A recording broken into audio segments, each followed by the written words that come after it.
Muy buenas noches a todos y a todas. Mucho gusto, soy Andrés Gámez. Voy a ser el moderador de este panel. Estamos junto a invitados estrellas. Tenemos a Frances McDonald, José Vega, Guillermo Valencia y Juan Sebastián Duque.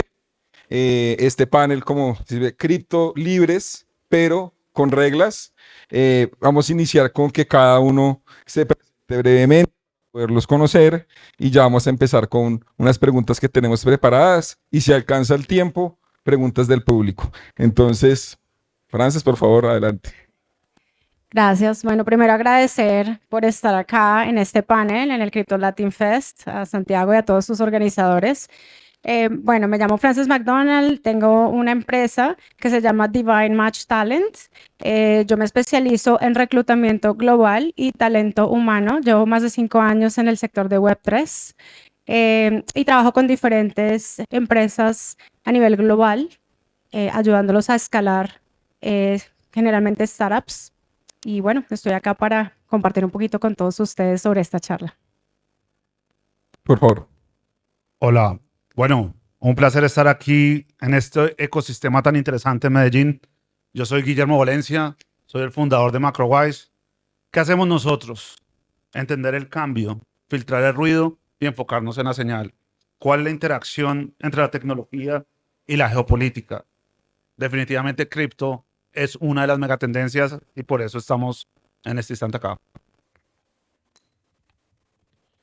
Ok, muy buenas tardes a todos. Mi nombre es José Vega, yo soy de Panamá y yo soy abogado especialista en ciberseguridad, analista e investigador digital forense. Tengo una firma de abogados especialista en derecho y nuevas tecnologías exclusivamente, también en temas de tecnologías de blockchain, de cripto. Además tengo una fintech en Panamá, que ahorita mismo solo tenemos licencia para operar en Panamá, pero es una fintech de inversión donde puedes abrirte una cuenta para invertir en fondos de inversión, ya sea de instrumentos del mercado de bolsa normal, y tenemos el primer fondo, el primer ETF de cripto aprobado por la Superintendencia del Mercado de Valores de Panamá. Ahorita solo estamos en Panamá. Nuestra visión obviamente es expandirnos para llegar a otros mercados como el resto de Latinoamérica, Centroamérica, el Caribe. Y bueno, también soy profesor universitario. Adelante, Juan. Muy buenas tardes a todos y a todas. Soy Juan Sebastián Duque Posada, socio director para la región andina de una firma de abogados con presencia en 3 continentes. Soy el director jurídico de la firma del Espriella Lawyers Enterprise, socio para Antioquia, Chocó, Eje Cafetero y esta región de Abelardo del Espriella, y tenemos especial interés en todas las conversaciones y diálogos que se están dando en este espacio justamente para propiciar, estudiar y establecer las herramientas y respuestas que desde lo jurídico y un poco también en clave de coyuntura política de lo que tiene que ver con este mercado tan interesante. Bueno, y pues finalmente, yo, Andrés Gámez Rodríguez, soy abogado egresado de la Universidad del Rosario, tengo especialización en Derecho Financiero en la Universidad de los Andes y maestría en Derecho Privado también de esa universidad. Soy profesor universitario en la Universidad del Rosario, en la Universidad del Bosque, en la Militar, de Derecho Financiero y Derecho de Contratos. Y como abogado me dedico ya hace más de 10 años a asesorar empresas del sector real en asuntos contractuales, societarios y financieros, dentro de los cuales tenemos empresas cripto. Con mucho honor y mucha felicidad siempre me presento como el gerente jurídico de Monavit, que es un exchange colombiano, el cual hemos asesorado desde el inicio, y pues soy el escritor del primer libro jurídico en Colombia en 2020, llamado Obligaciones de Dinero, Intereses y Operaciones con Criptomonedas, en la editorial Temis. Entonces, pues bueno, espero aportarles mucho. Empecemos entonces con el panel. Primero las damas, por supuesto. Entonces, Frances, con tu experiencia en contratación global, digamos que acá también para los que se dedican al desarrollo de Web3, a los ingenieros de software que han tenido que aprender de todo esto, que además en Colombia hablábamos con Frances ayer que no hay no, digamos, casi no hay universidades que enseñen esto. ¿Qué consideraciones cuál crees que sea, perdón, desde tu experiencia global, qué consideraciones regulatorias deben tener en cuenta las startups al implementar esquemas de nómina cripto en diferentes regiones? Bueno, gracias por la pregunta. Bueno, desde mi experiencia, yo he ayudado a escalar empresas en 30 países, entonces digamos que cada región es muy diferente.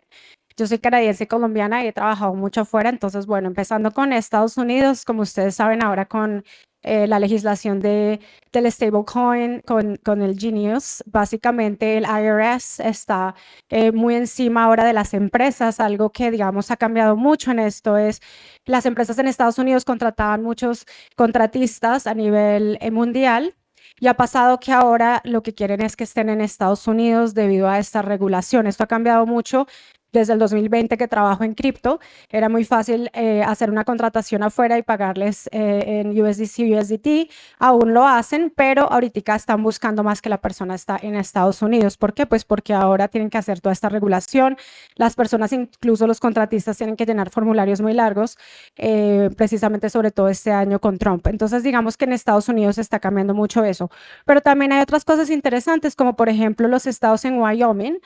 Acaba de lanzar el stablecoin que se llama Frontier y están ahorita haciendo como pagos a contratistas en este stablecoin. Entonces también se lanza el debate de qué va a pasar cuando 50 estados lancen los stablecoins y versus el USDC, cómo van a hacer estos pagos.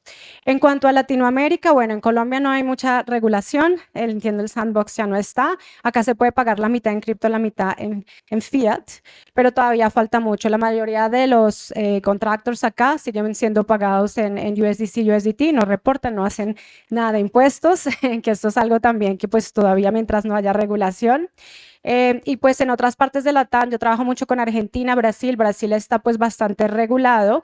Allá los startups pueden pagar full en cripto, todavía se paga mucho el real brasilero. Y en Argentina ahora, como ustedes saben, también está mucho buscando la regulación. Se quieren volver, sobre todo Buenos Aires, la próxima ciudad cripto. Entonces ahora las empresas van a empezar a pagar más en criptomonedas. En general, ¿qué recomiendo? Pues siempre seguir la legislación. En Europa se tiene la MiCA, que en Europa está bastante regulado en 27 países. Entonces, Latinoamérica nos falta todavía mucho, pero es muy importante aprender, digamos, cómo se hacen los impuestos, porque he tenido candidatos que me hacen estas preguntas y pueden llegar a tener problemas. Igual para las startups, ahora están contratando mucha gente en legal que sepa sobre todo de cripto, por ejemplo, crypto accountants, porque precisamente se necesita saber de eso para no caer en estos errores y que de pronto tengas que pagar multas muy grandes. Entonces, eso es lo que yo recomiendo. Bueno, muchas gracias, Franzas. Ayer me comentaba, oiga, no es que la mayoría de ingenieros trabajan por tokens. Decía, pero oiga, en Colombia hay un límite, que justamente sí, pero con límites, que esos límites no existen en todo el mundo, pero por ejemplo en Colombia usted no le puede pagar a un trabajador que devenga al mínimo más del 30% en especie, y si gana más del mínimo le tiene que pagar el 50%. Y creo que ese límite es bueno, porque imagínese usted gastarse un año desarrollando un desarrollo web 3 que al final se caiga y no gana nada. Y es que uno come de expectativas, pues no. Para continuar con la siguiente pregunta para Guillermo, eh, mucho se habla de el lavado de activos con criptoactivos. Creo que la persona que habla de lavado de activos con criptoactivos ignora que uno puede lavar plata con lo que quiera. ¿Cuánto cemento tiene esto? Uno con cuánto cemento puede justificar a placa plata. Uno lava plata con todo. Y a la hora de entrar en ese debate, para mí me parece bien interesante el tema de las coins, Bitcoin, todo el tema de Estados Unidos, China, esas guerras comerciales que vemos entre China y Estados Unidos y cómo quieren regularmente. Entonces, ¿cómo inciden los stablecoins y Bitcoin en las competencias geopolíticas entre China y Estados Unidos y qué cambios regulatorios podrían derivarse en esta dinámica? Bueno, primero, yo creo que estamos en un mundo en transformación. Estamos en un mundo con mucha oportunidad. Y esta es una transformación que va a durar probablemente 2 décadas. Cuando uno habla de transformación, hay 2 fenómenos importantes. Una curva S que va a determinar las tecnologías que van a dominar, pero una curva S invertida que va a determinar las compañías y los países que van a quedar obsoletos. Entonces, cuando uno tiene un cambio, tiene que pararle bolas. La peor decisión en la vida es no tomar riesgo. ¿Por qué? Ese día dejaste de aprender. Quiero empezar muy fácil con algo. Riesgo no es pérdida, riesgo no es peligro, no es eso. Riesgo es desafío. Llegó un nuevo problema a la mesa. No tengo ni idea. ¿Ok? Construye un equipo. Trata de resolverlo. Si lo resuelves, haces dinero y todo bien. Si no lo resuelves, pues perdí, pero aprendí. Y en el siguiente intento lo voy a resolver. Gano información, aprendo. Cuando estaba entrando en esta conferencia, escuché a uno de los panelistas hablando de 2 palabras. Community, comunidad, y la otra, alineación de incentivos. John Nash, teoría de juegos, Nobel. Ok. Nosotros no estamos organizados por países. Los países son una organización artificial, no es real. Les voy a dar un ejemplo muy sencillo. Imagínense cómo están organizados los países. Tenemos un mapamundi, ok, Estados Unidos, China, Rusia, Europa, todo bien. Ahorita, apaguemos ese mapamundi y tomemos una foto satelital. Tomamos una foto en la noche de lo que va a pasar con esos países que vemos. Puntos. Unos puntos que tienen luz y la mayoría es oscuridad. Entonces, ¿cuál es la organización real de la geopolítica? Es una red. Es una red de ciudades. El crecimiento pasa en las ciudades. Entonces, yo debo enfocarme qué es lo que está pasando en las ciudades. Ok, interesante. Usemos el mismo framework para entender los mercados. Entonces, yo digo, mercados, ok, tengo el Standard & Poor's 500, chévere, tengo un índice, tengo un ETF, diversificación, lindo. No es verdad. Si yo miro la arquitectura de ese mercado, también es una red. Nvidia es importante porque es un nodo central en la red. La electricidad es importante porque es un nodo central en la red. Cripto es importante porque no solo es un nodo central de la red, es una nueva comunidad, es una nueva arquitectura y por eso la oportunidad de generar valor. Listo. ¿Qué tiene que ver eso con Estados Unidos y China? ¿Qué tiene que ver eso con la Guerra Fría que estamos viviendo? En la Primera Guerra Fría, la Unión Soviética contra los Estados Unidos, si yo era un ruso que vendía petróleo, pues ¿dónde diablos pongo mis dólares que me ganaba con el petróleo? No existían. No había stablecoins, no había ninguna oportunidad de tenerlos. No los quiero tener en Estados Unidos porque me los confiscan. Bueno, se inventaron un lugar. The City, Londres, y crearon un sistema que se llama el sistema eurodólar. Es el dólar offshore. Eso son los stablecoins de nuestra era. Estamos en una nueva guerra fría. Todo ciudadano de un país emergente de repente tiene acceso a dólares. Regulatoriamente es complicado tener dólares. La mayoría de cuentas de banco en Colombia, por ejemplo, no lo permiten. Tener dólares en Brasil es complicado. En jurisdicciones como Panamá puede ser más fácil. Perú es más fácil porque está dolarizado. La mayoría, tener dólar es difícil. Entonces, estar montado en los rieles, en los nuevos rieles de la arquitectura financiera del mundo es muy importante. Desde nuestra óptica, hay 2 cosas que van a cambiar radicalmente en el mundo. Una, la educación.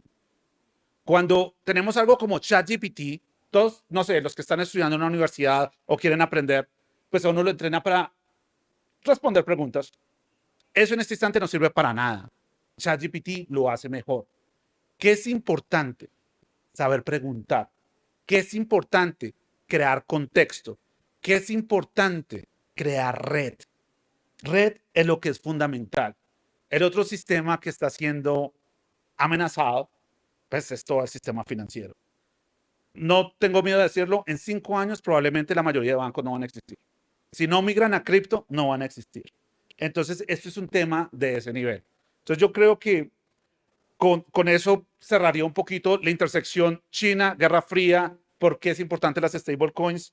Lavado de activos, toda innovación atrae 2 tipos de personas, los pilos Y también los malandros son los primeros que van a buscar toda innovación hasta que se va filtrando. Eso es normal. ¿Sí? Entonces es parte de la naturaleza humana. A mí me parece muy interesante la visión de Guillermo porque no sé si han dado cuenta los traders, quién de acá hace trading, pero apenas hacen un embargo o empieza una guerra, ¿qué pasa con Bitcoin? O baja o sube, algo pasa. Normalmente cuando es un embargo a Venezuela o a Corea o a China, sube. ¿Por qué? Porque entonces, ¿qué hace Maduro para recibir plata? Pues usa Bitcoin. Lo mismo pasa, y yo creo que tener ese contexto global es bien interesante. Volviendo al tema del lavado de activos, si es realmente los criptoactivos son el mejor activo para lavar plata. Si usted conoce de blockchain, sabe que en la mayoría de blockchains usted puede ver la trazabilidad infinitamente para atrás. Dígame, saquen el billete en efectivo. ¿Alguien me puede decir quién era qué gente tuvo ese billete 3 personas para atrás? ¿Usted qué sabe si ese billete pasó por alguien que lave plata, que venda niños, que venda droga? Entonces, con ocasión a eso, esta pregunta para José, desde su experiencia, ¿cómo influye la trazabilidad de las blockchains públicas frente a las privadas en la prevención, detección y control de actividades relacionadas con el lavado de activos? Claro que sí, muchas gracias por la pregunta. Bueno, como ya bien tú dijiste, y de hecho pusiste un ejemplo muy didáctico, que es el del billete físico, de tratar de ver la trazabilidad o el origen de un billete físico es imposible. Entonces, hay como un mito, o había un mito, porque la gente hoy en día está un poco más enterada, pero para el 2004 y las estadísticas de las empresas que venden los software de trazabilidad como Elliptic y China Analysis, sí había como un porcentaje no tan significativo, vamos a decir un 20%, que se utilizaba para el lavado de activos a través de criptomonedas. ¿Pero por qué lo utilizaban en ese entonces?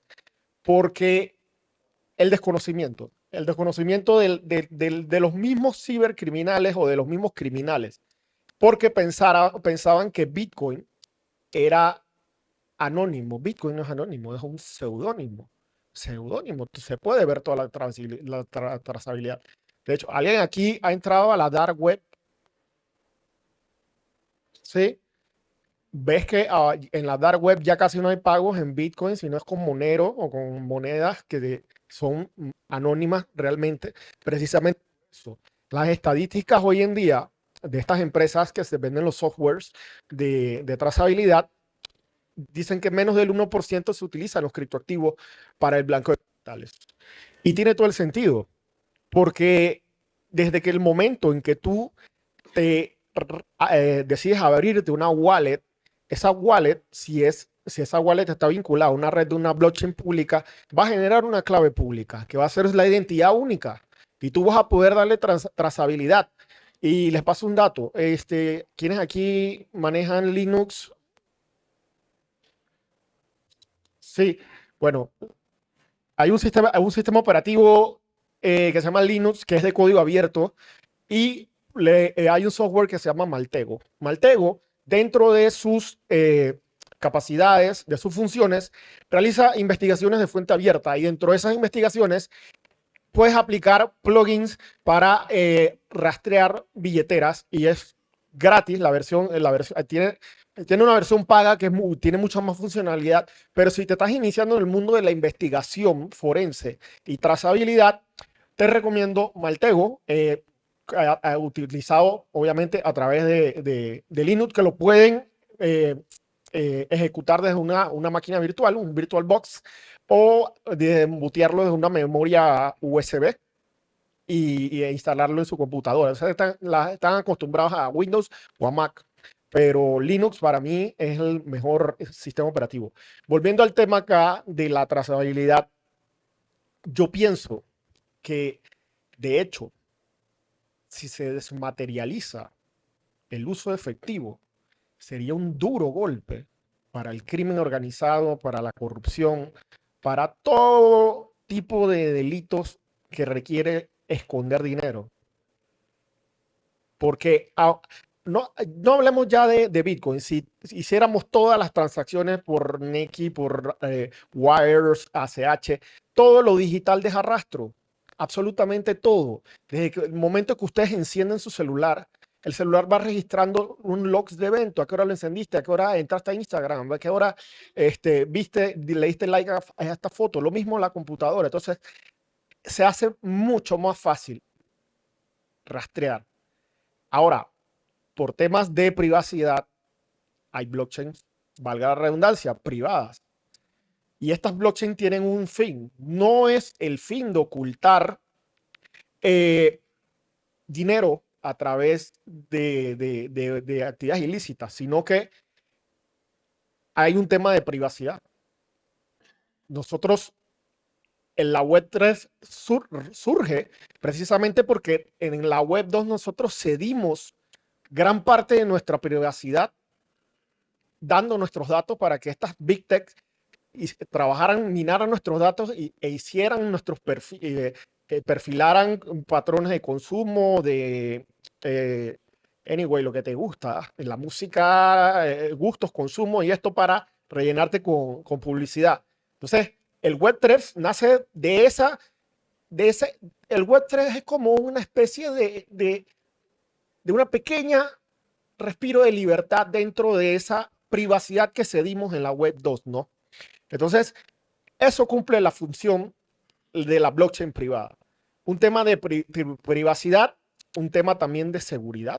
También están así como están gente que quiere aprender para hacer inversiones, entender, hacer investigaciones.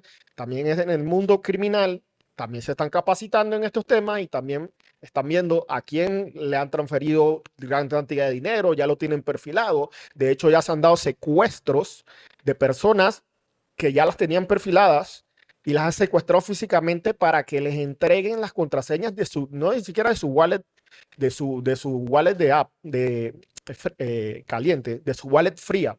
Creo que el último caso fue un ruso.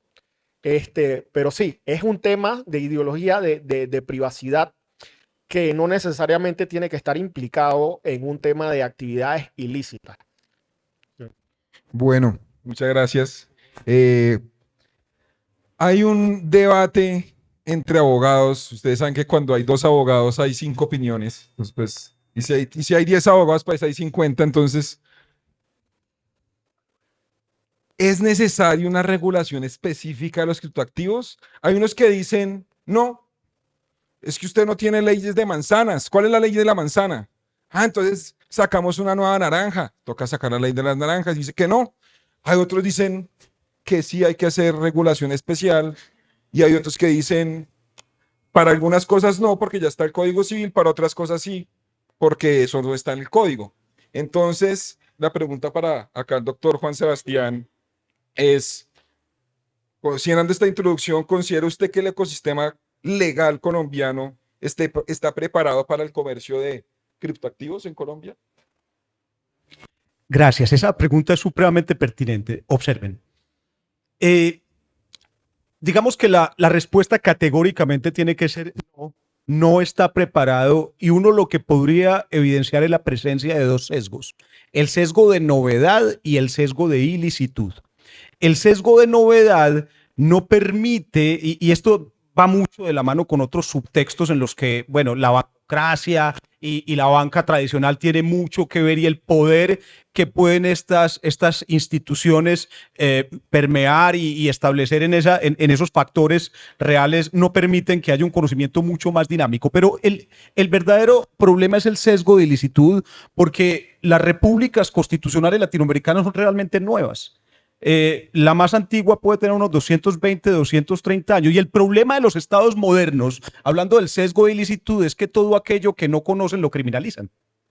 En lugar de procurar entenderlo, en lugar de abrirse y un poco vinculando el sesgo de novedad con el sesgo de ilicitud, lo primero que hacen es criminalizarlo. Y entonces, si el enfoque es un enfoque de política criminal, que en lugar de regular y acompañar la actividad, la va a ver como sospechosa y en consecuencia la va a tildar de delictiva, desde luego que hay que regularla.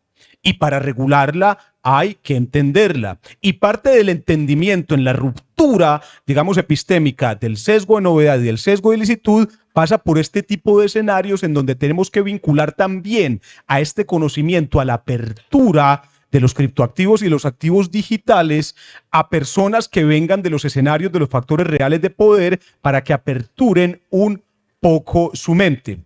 Si logramos entender esta dinámica abandonando el sesgo de ilicitud, le vamos a encontrar virtudes tributarias, le vamos a encontrar virtudes de hacienda pública, le vamos a encontrar virtudes de apertura de fronteras físicas y de enlace con mercados en comunidad, entre otros temas muy importantes.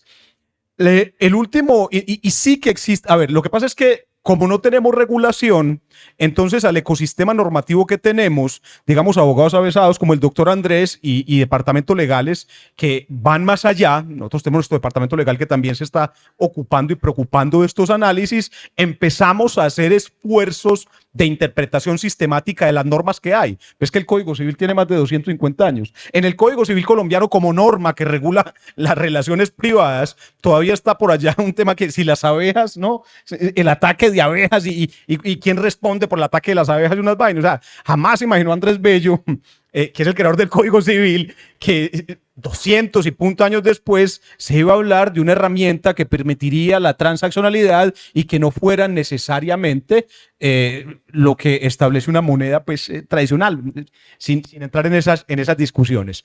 Entonces, sí que hay que buscar la forma de llegar a establecer una regulación en principio de la transaccionalidad. Colombia tiene que mirarse al espejo de experiencias exitosas de otros países, revisar desde luego con mucha prudencia y especial cuidado cuáles de esas experiencias son aplicables a una realidad social, cultural, política y económica compleja, variopinta, como es la colombiana y la latinoamericana, y a partir de ahí generar esfuerzos legislativos, en principio proyectos de ley.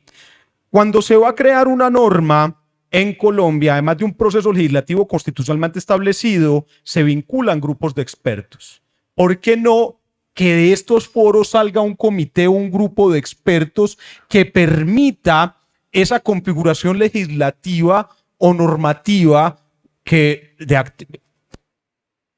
pueda contemplar los activos digitales desde un componente normativo, lo que denominaremos crypto-friendly? Allá hay que llegar, porque si no somos capaces de lograr eso, lo que vendrá es la criminalización de la transaccionalidad de los activos digitales. Hoy tenemos la fórmula del lavado de activos, pero no tiene ningún problema la política colombiana de empezar a pensar en modificar el Código Penal para crear nuevos tipos penales autónomos y específicamente direccionados al ataque a este tipo de mercados y sistemas. Muchas gracias, doctor.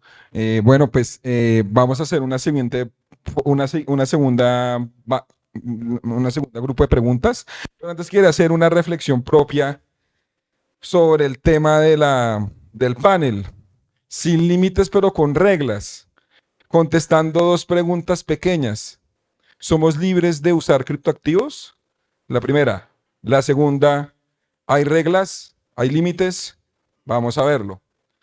No sé si ustedes han intentado ir a un banco, a una entidad administrativa y le van a decir, es que los criptoactivos son alegales. ¿Alguien ha escuchado esa palabra? Alegal.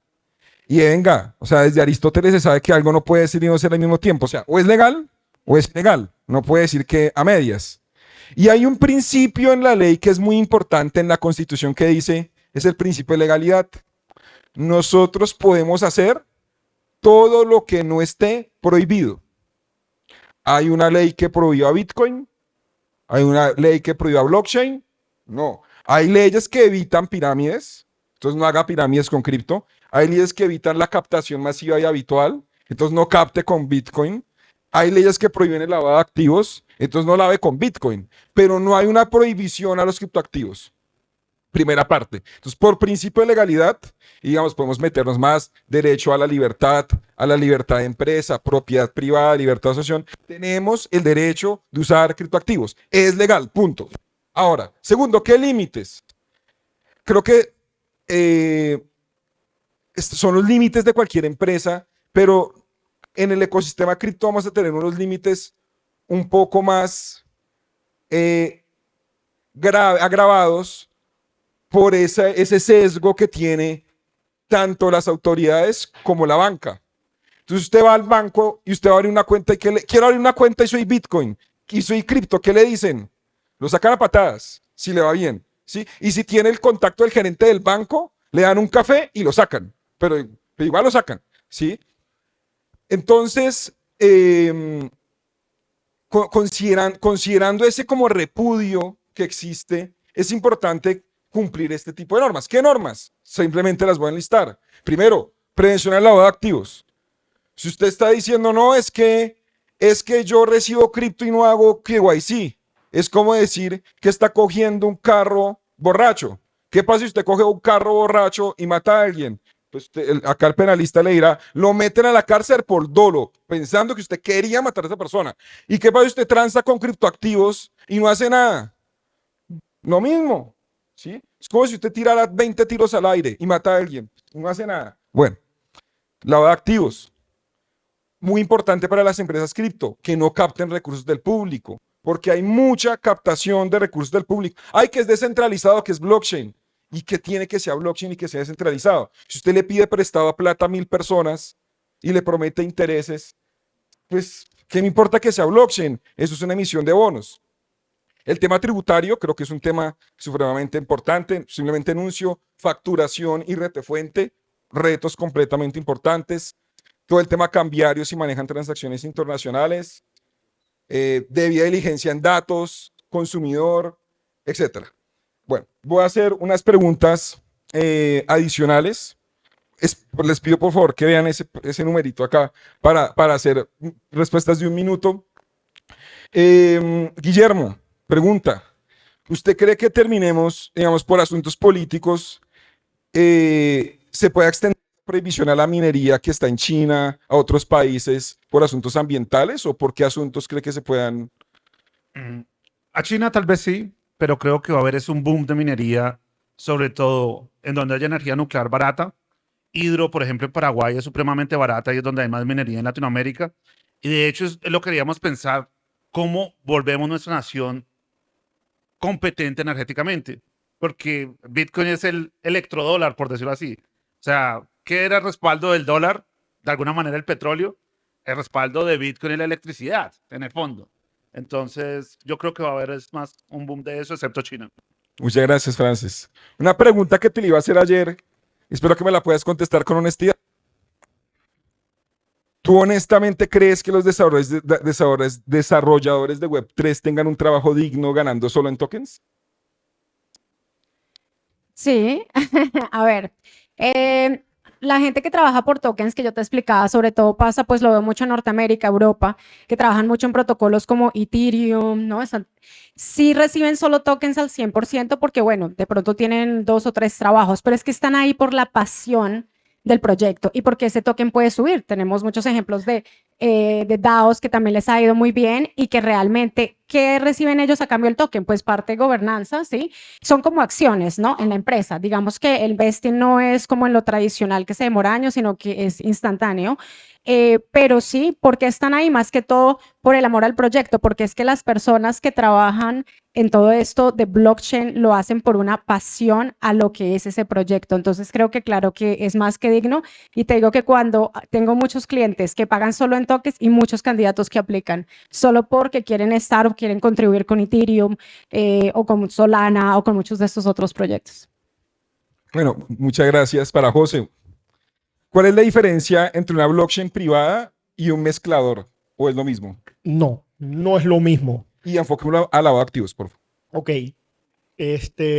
La blockchain privada simplemente no vas a tener acceso. Todos sabemos que la blockchain es un registro, es una base de datos descentralizada es un libro donde están todas las transacciones, es un diario, en términos contables es un diario, donde entra y sale de forma cronológica dinero. Está compuesta por bloques, cada bloque tiene alrededor de 2.500, 3.000 transacciones, en fin. Las privadas, los únicos que pueden ver la transacción y ver el hash de la transacción son los que tienen acceso a, ya sea porque son parte o porque te la está ofreciendo una institución corporativa.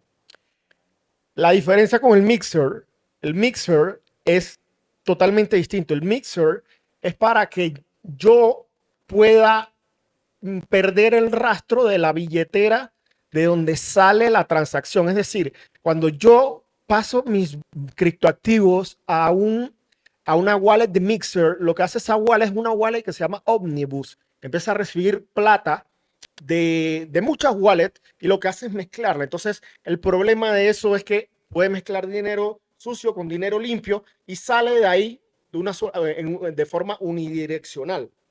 Entonces, esa sería la diferencia. La blockchain pública se puede ver con transparencia de dónde viene, de qué wallet se está transfiriendo. El mixer no. El mixer lo que agarra es la plata, la revuelve y la saca de forma unidireccional. O sea que un juez, perdón, pregunta, pero, o sea, rápido, o sea que un juez podría pedirle a una blockchain privada que le mande la información y la puede enviar, mientras que un mezclador, nadie puede ver qué pasó ahí. Exactamente, ¿no? Muchas gracias. Acá esta pregunta es bien importante para los que comercian con cripto, porque tienen un penalista muy importante acá al frente. Y es, el año pasado cayeron unos zamponcitos, todos deben saber quiénes fueron los que cayeron, que están por allá en Estados Unidos, regando nombres por todo lado, y han empezado a caer personas honestas que trabajaban con ellos. Entonces, ¿yo qué hacía? No, compraba y me vendía cripto y ya. Y han empezado a tener muchos problemas con fiscalía. Entonces yo le hago acá la pregunta al doctor Juan Sebastián. Entonces, ¿qué pasa cuando yo soy una persona honesta? Partamos de que yo soy honesto, compro y vendo cripto, no pago impuestos, no llevo registros, ¿sí?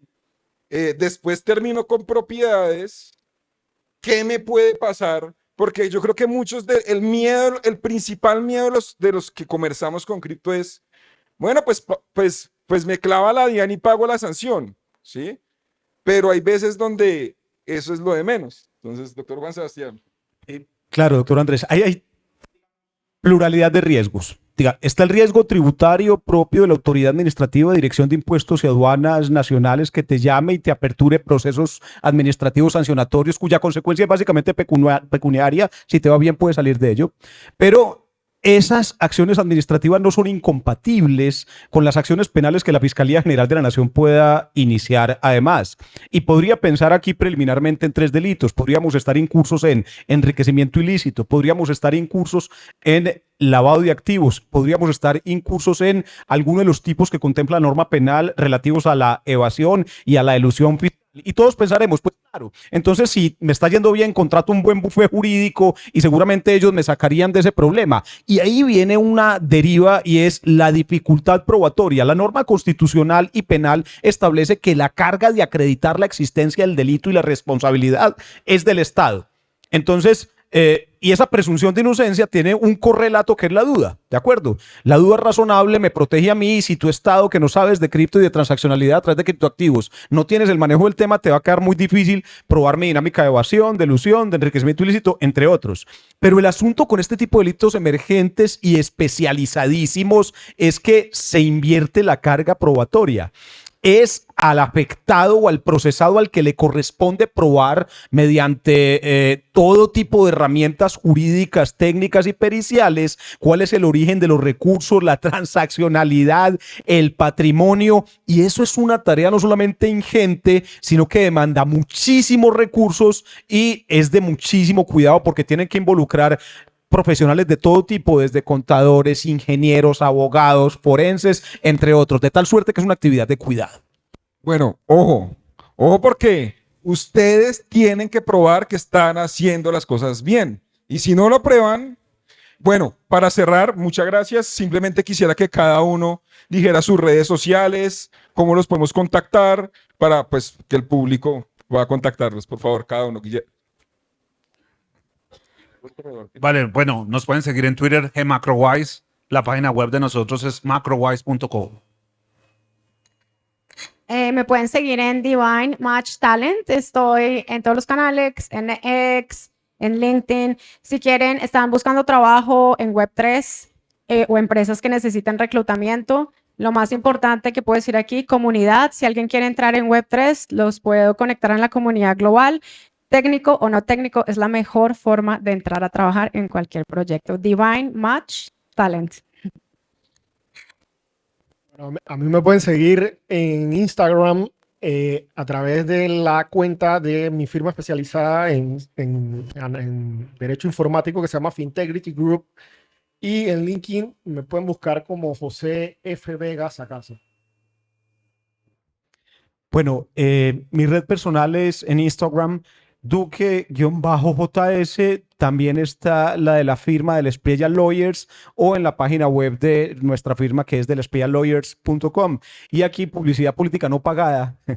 Abelardo es especialmente interesado por estos temas. Y si hoy hay un candidato presidencial en el partidor que pueda tener alguna afinidad con estos tipos de dinámicas, es él. Bueno, a mí me pueden encontrar en Instagram como Andrés Gámez Abogado, Andrés Gámez con A y con Z, o en la página andresgames.com. Nosotros asesoramos empresas en el sector real, desde una perspectiva obviamente jurídica, pero teniendo en cuenta las particularidades financieras y de blockchain que tienen todos esos negocios. Muchas gracias. No sé si hay espacio para preguntas, creo que no, pero organiza, no sé, hay espacio para preguntas. Una pregunta rápida.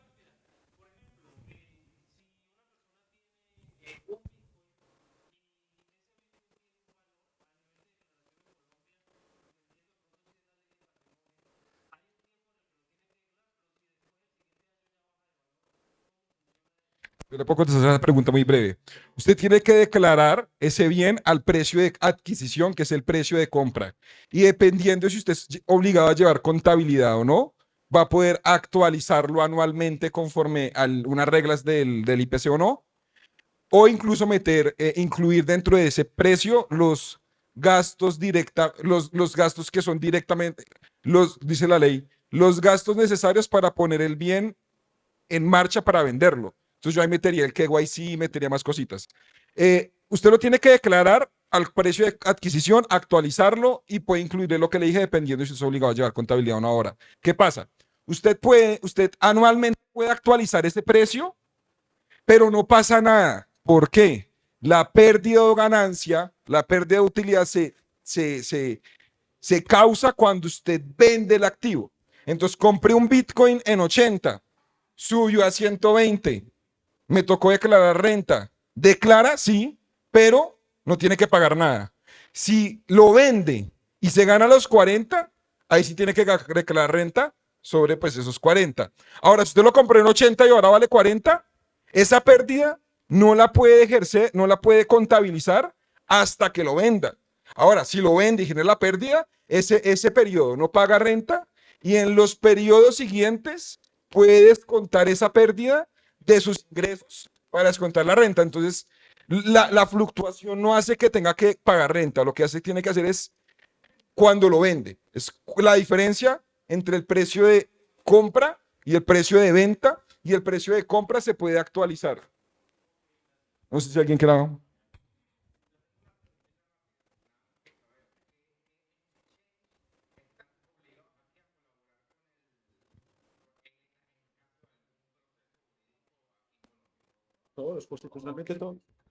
Constitucionalmente todo. Principio constitucional que es el deber de solidaridad y colaboración armónica.